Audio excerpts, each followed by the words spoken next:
Alright, seeing as it's spring, and like every spring, the forums and pond pages are overrun with a myriad of the questions we get every spring for people who are interested in putting in a pond for the first time, or either bought a house over the winter with a pond and they have no idea what to do with it. So I figure I'd run over some of the basics that seem to come up all the time here. This is one of my ponds here, my main pond. It's a little over 5,000 gallons, 4 feet deep. I guess we'll start with filtration. So I've got a skimmer over there under the deck with a 5,200 gallon per hour pump in there that feeds this waterfall. That waterfall box, it's a 26-inch weir. It's almost 40 inches tall. I've got it loaded with 8 sheets of Metalla, blue and green. Obviously starting with blue, which is your coarser, goes up through the green, and then I've got a finer pad on top. I only clean that maybe 2 or 3 times a year. It'll be twice in early spring because it's going to be loaded with, algae particles and just muck from over the winter. But once the pond's up and running, I'd maybe clean it once over the summer and then once in fall when I shut the pond down. That doesn't hardly ever get cleaned. It does pretty well on its own. My bog here, which you can see it's just starting to establish now. I still got a little bit of green shoots. It was 32 degrees last night and we're supposed to get 1.5 inches of snow tomorrow, so it's a little stunted to say the least. But that's just pea gravel, probably 8 inches deep. Everything in here is hardy. I don't replant every spring. Everything that's in here comes back. There's bean bog, there's water mint, there's iris in the back, there's some cattails, there's some grasses and rushes. I'll sporadically, there's some elephant ears in there, but they're kind of hit and miss whether they come back over the winter. I'll usually throw a couple elephant ears and a couple ornamental other plants just for color, but I don't replant this every spring. It comes back. In the wintertime, I chop it down to the water line. You can kind of see like that there. You want to get rid of all the excess vegetation over winter. Other than that, leave the root balls, the bulbs, everything in there, and it'll come back in the spring. This bog is fed from that line there. That line goes up, and I have a bung in the side of my waterfall filter here that just taps off the top clean water and flows about 1,200 gallons or so an hour into the bog. One of the biggest issues people run into with bogs is they pump solids into a bog, thinking that the plants will somehow miraculously eat all the poop and waste and it goes away. That doesn't happen. That waste will sit in there forever. The aquaponics and aquaculture people have learned this years ago when they would clean out their grow beds. And to them, a grow bed is no different than our bogs. Same thing. And it would just be loaded with muck and sludge and nastiness because the plants are eating nitrates and other other elements out of the water. They're not eating chunks of poop. They don't need it, and you shouldn't put it in here.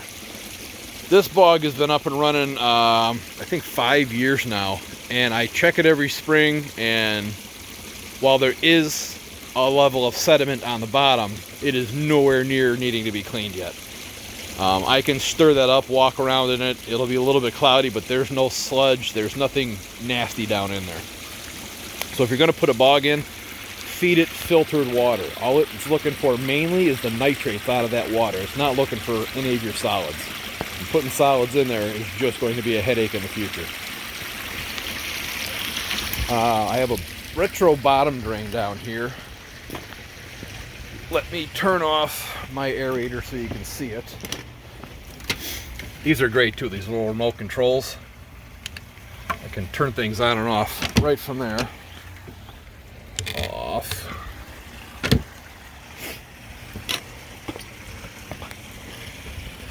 So my bottom drain down there, you can buy them. You can also DIY one. That is a stainless steel catering pan. It's flipped upside down. I've got a bulkhead in it with an 1.5 inch line. There's some nylon bolts on the bottom. that hold that pan maybe 3/4 of an inch off the floor. Keeps your big fish out of it, and it helps it really pull water from the bottom. My air stone is right on top of it because the way that churns up so much water, it literally draws stuff to the bottom drain with the aerator on it. Aerator is a Danner AP20.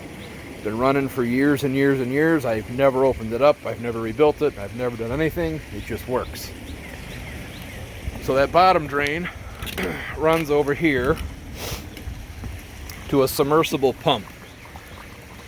Goes through a leaf basket and then into my pump. Put a leaf basket in. Otherwise your pump is just going to be plugged solid with algae and leaves and all kinds of crap and issues. So I'll clean that leaf basket out. I check it once a week. Once the pond gets cleared up after spring, like maybe every 2-3 weeks I'll need to clean that out. So that pump is 2,500 gallons per hour, which then feeds my drum system over here.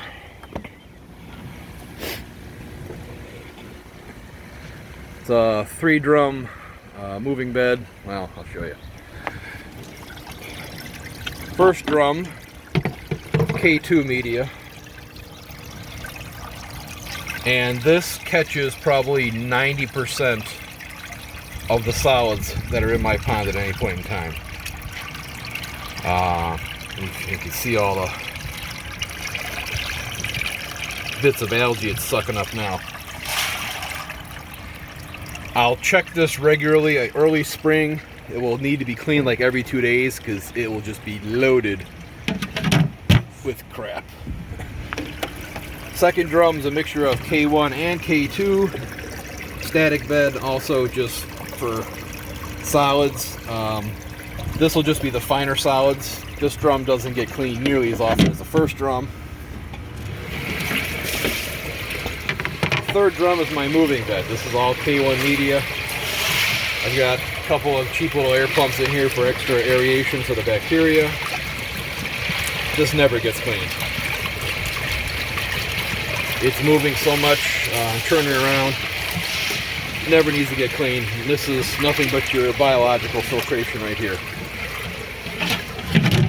I started this pond up 2 weeks ago, and it literally took about 6 days for the bacteria to reestablish in that last bio drum and clear the water up to being like you see it today.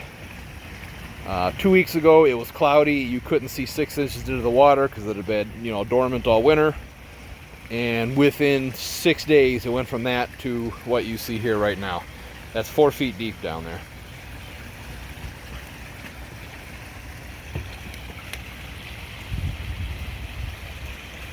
I did a vacuum today. I've done 2 vacuumings. I did one when I opened the pond.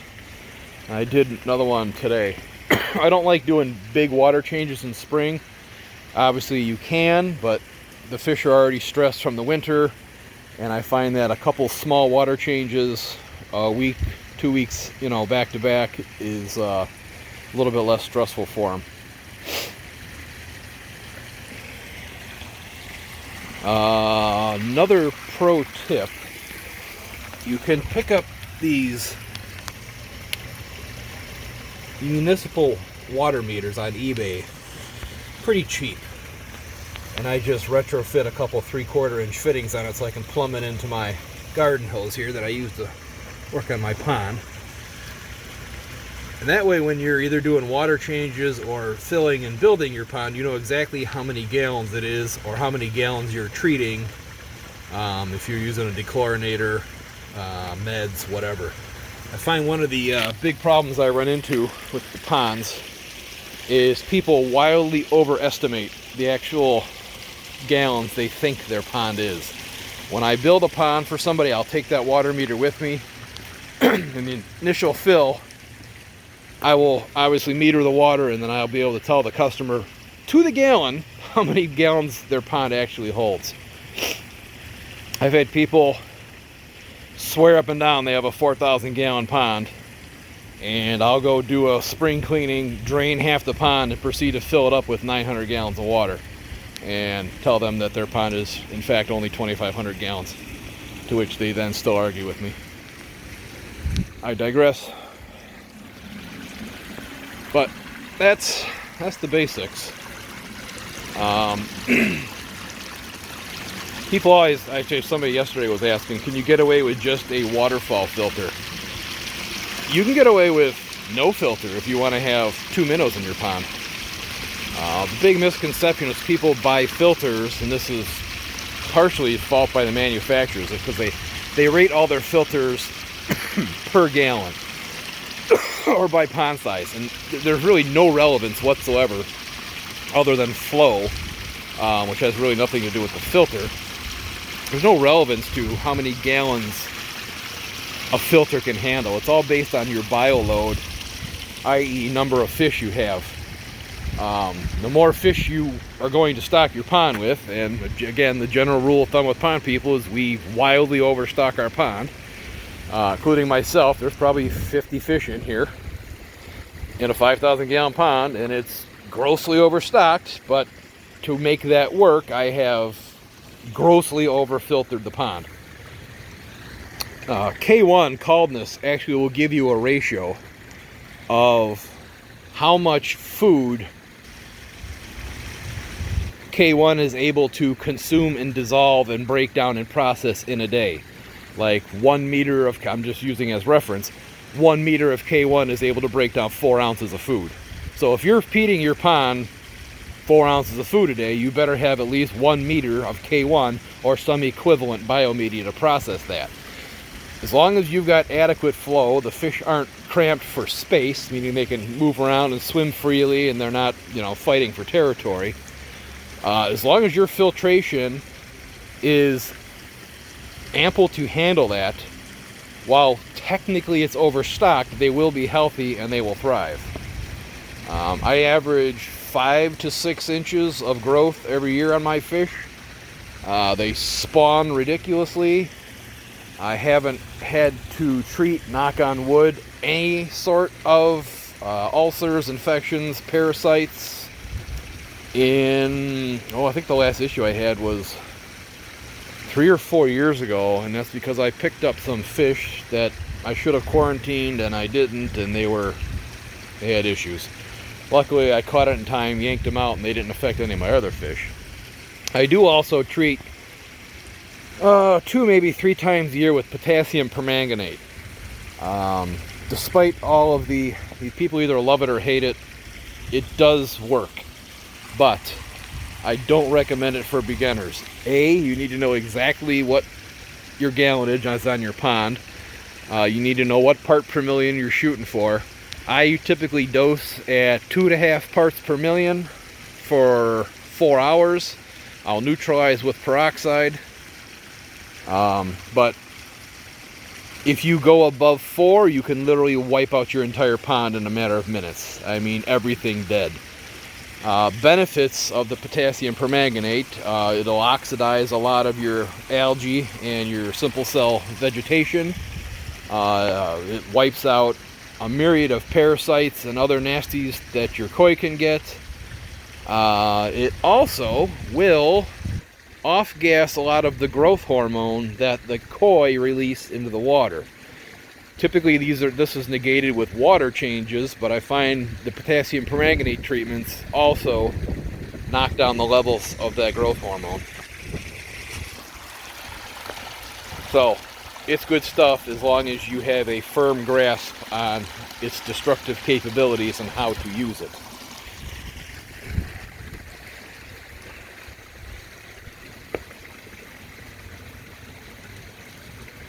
Yeah, usually they'd be chasing me down the sidewalk for food, but like I said, it was 30 degrees last night, and I think my water temps are about 51 right now. So they're going to hang out at the bottom where it's a little bit safer, because they're moving a little bit slow with the water temps being that low. It was up to, my water temp last weekend was 66 degrees.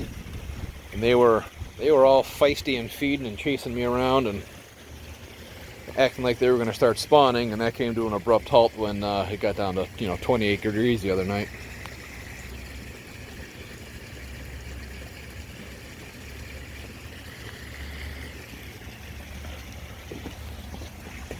So that's the basics of it. As always, if you guys have any questions, don't hesitate to post them in the comments or get a hold of me otherwise. What are you all doing? Hounds. Yeah. Say goodbye.